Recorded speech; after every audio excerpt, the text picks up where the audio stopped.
ಎಷ್ಟೋ ಜನಗಳಿಗೆ ಅವ್ರು ಬಯಸ್ತಕ್ಕಂಥ ಪ್ರೀತಿ ಸಿಗ್ತಾ ಇರಲ್ಲ. ಸೊ ಸಿಗದೇ ಇದ್ದಾಗ ಸೊ ಏನ್ ಮಾಡ್ಬೇಕು?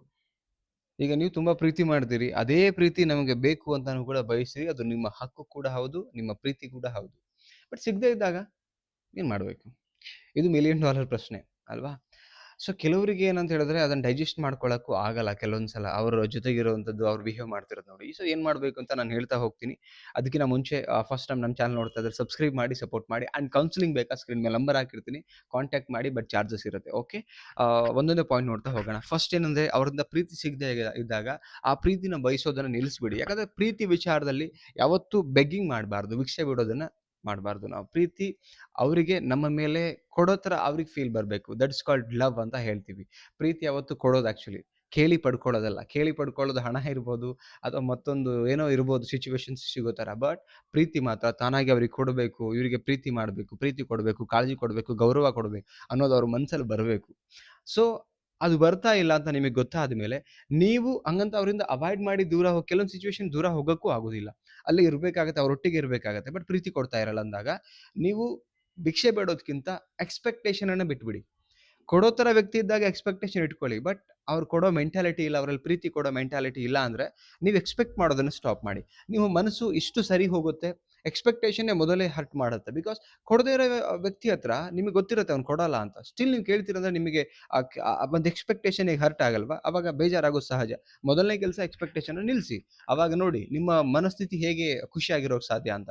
ಸೆಕೆಂಡ್ ಪಾಯಿಂಟ್ ಏನಂತ ಹೇಳಿದ್ರೆ ಅವ್ರಿಗೆ ಪದೇ ಪದೇ ಹೇಳೋದನ್ನ ನಿಲ್ಲಿಸಬೇಕು. ಸೊ ನೀವು ಒಂದ್ ಸಲ ಅರ್ಥ ಮಾಡಿಸ್ಬೇಕು, 2 ಸಲ ಅರ್ಥ ಮಾಡಿಸ್ಬೇಕು, 3 ಸಲ ಅರ್ಥ ಮಾಡಿಸ್ಬೇಕು. ಅವ್ರಿಗೂ ಬುದ್ಧಿ ಇದೆ.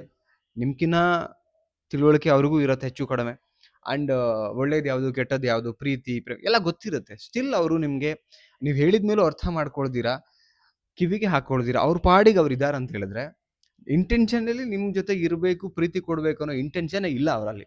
ಸೊ ಹಾಗಿಲ್ಲ ಅಂದ್ಮೇಲೆ ನೀವು ಅರ್ಥ ಮಾಡ್ಸೋದನ್ನ ಬಿಟ್ಬಿಡ್ಬೇಕು. ಪದೇ ಪದೇ ಹೇಳಿದಾಗ ಎಲ್ಲೋ ಒಂದ್ ಕಡೆ ನೀವು ತಪ್ಪು ಕಾಣಬಹುದು. ನೀವು ಹೇಳುವಂತ ರೀತಿ ಅವ್ರಿಗೆ ಕಿರಿಕಿರಿ ಅನ್ಸ್ಬೋದು. ನೀವು ಕರೆಕ್ಟಾಗಿ ಹೇಳ್ತೀರಿ.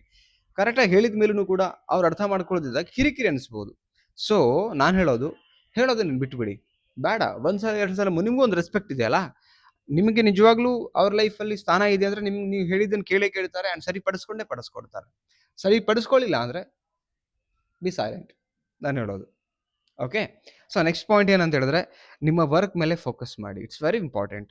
ನೀವು ಅವ್ರ ಮೇಲೆ ಫೋಕಸ್ ಮಾಡ್ತಾ ಹೋಗ್ದಂಗೆ ಏನಾಗುತ್ತೆ, ನಿಮ್ಮ ಥಾಟ್ ಪ್ರೊಸೆಸ್, ನಿಮ್ಮ ಸಮಯ ಅಂಡ್ ನಿಮಗೆ ಅದೇ ಪ್ರಾಬ್ಲಮ್, ಅದೇ ಎಮೋಷನ್ಸ್ ಏನೋ ಎಮೋಷನ್ ಒಂದು ಬ್ಯಾಗೇಜ್ ಅಂತ ಹೇಳ್ತೀವಿ. ಅದೇ ಕಾಣ್ತಿರ್ಬೇಕಾದ್ರೆ ನಿಮಗೆ ಒಂದೇ ಸಮನೆ ಲೈಕ್ ತುಂಬಾ ಡಿಪ್ರೆಷನ್ ಹೋಗೋ ತರ ಬದಲಾಗ್ತಿಲ್ಲ, ಏನು ಮಾಡಬೇಕು ಅಂಡ್ ಬೇರೆಯವ್ರದ್ದೆಲ್ಲ ನೋಡಿದಾಗ, ಈ ವ್ಯಕ್ತಿ ನೋಡಿದಾಗ ಕಂಪ್ಯಾರಿಸನ್ ಸ್ಟಾರ್ಟ್ ಆಗಿ ತುಂಬಾ ಒಳಗಡೆಯಿಂದ ನಿಮಗೆ ಕಾಡ್ತಾ ಇರತ್ತೆ ಆಕ್ಚುಲಿ. ಸೊ ಹಾಗಾಗಿ ನಾನು ಹೇಳ್ತಾ ಇರೋದು ಏನಂತ ಹೇಳಿದ್ರೆ ವರ್ಕ್ ಮೇಲೆ ಫೋಕಸ್ ಮಾಡಿ. ಪ್ರೀತಿನೇ ಬದುಕಲ್ಲ ಆಕ್ಚುಲಿ. ಬದುಕಲ್ಲಿ ಪ್ರೀತಿ ಇಂಪಾರ್ಟೆಂಟ್ ಇದೆ, ಇಲ್ಲ ಅಂತ ಹೇಳ್ತಿಲ್ಲ. ಬಟ್ ನಾನು ಹೇಳೋದು ಆ ಟೈಮಲ್ಲಿ ಏನಂತ ಹೇಳಿದ್ರೆ ನಿಮ್ಮ ಫೋಕಸ್‌ನ ಡೈವರ್ಟ್ ಮಾಡ್ಕೊಳ್ಳಿ. ಯಾವುದ್ರ ಕಡೆಗೆ? ವರ್ಕ್ ಕಡೆಗೆ ಫೋಕಸ್‌ನ ಡೈವರ್ಟ್ ಮಾಡಿದಾಗ ನಿಮ್ಮ thought process, mental health automatically ಬಿಸಿ ಆಗ್ತಾ ಬಂದಂಗೆನೆ ಸೊ ಇಲ್ಲೇನು ನಿಮಗೆ ಆ ಸಫರ್ ಕಾಣ್ತಾ ಇತ್ತು, ವರ್ಕ್ ಮೇಲೆ ಹೋದಾಗ ನಿಮ್ಮ ಇಂಟೆನ್ಷನ್, ಪರ್ಪಸ್ ಡೈವರ್ಟ್ ಆದಾಗ ನೀವು ಆಟೋಮೆಟಿಕ್ಲಿ ಚೇಂಜ್ ಓವರ್ ಆಗ್ತಾ ಬರುತ್ತೆ ನಿಮ್ಮ ಮೈಂಡ್. ಇದು ಆಕ್ಚುಲಿ ನೀವು ಮಾಡ್ತಾ ಹೋಗಿ ಡೆಫಿನೆಟ್ಲಿ ಇದು ಚೇಂಜ್ ಕಾಣುತ್ತೆ ನಿಮ್ಗೆ. ಎಷ್ಟೋ ಜನ ಇದನ್ನ ಕರೆಕ್ಟಾಗಿ ಮಾಡ್ದಿರ ಅಲ್ಲೇ ಒದ್ದಾಡ್ತಿರ್ತಾರೆ. ಇದು ಪಾಯಿಂಟ್. ಸೊ ನೆಕ್ಸ್ಟ್ ಪಾಯಿಂಟ್ ಏನಂತ ಹೇಳಿದ್ರೆ ಥಾಟ್ ಪ್ರೊಸೆಸ್ ಚೇಂಜ್ ಮಾಡಿ. It's very important. ನಿಮ್ಮ ಬದುಕೇ ನಿಮ್ಮ ಏನು ಅಂತ ಹೇಳಿದ್ರೆ ಹ್ಮ್ ಇವತ್ತೇನ್ ಆಗಿದ್ದೀರಾ ನಿಮ್ಮ ಯೋಚನೆಗಳೇ ನಿಮ್ಮ ಬದುಕು ಅಂತ ಹೇಳ್ಬೋದು. ಆಕ್ಚುಲಿ ಹೇಳ್ಬೇಕಂದ್ರೆ ಯೋಚನೆಗಳ ಮುಖಾಂತರ ಈಗ ನಾನು ಈ ಟಿ ಶರ್ಟ್ ಹಾಕಿದ್ದೀನಿ ಅಂತ ಹೇಳಿದ್ರೆ ನನ್ನ ಥಾಟಿಗೆ ಬಂದಿರುತ್ತೆ.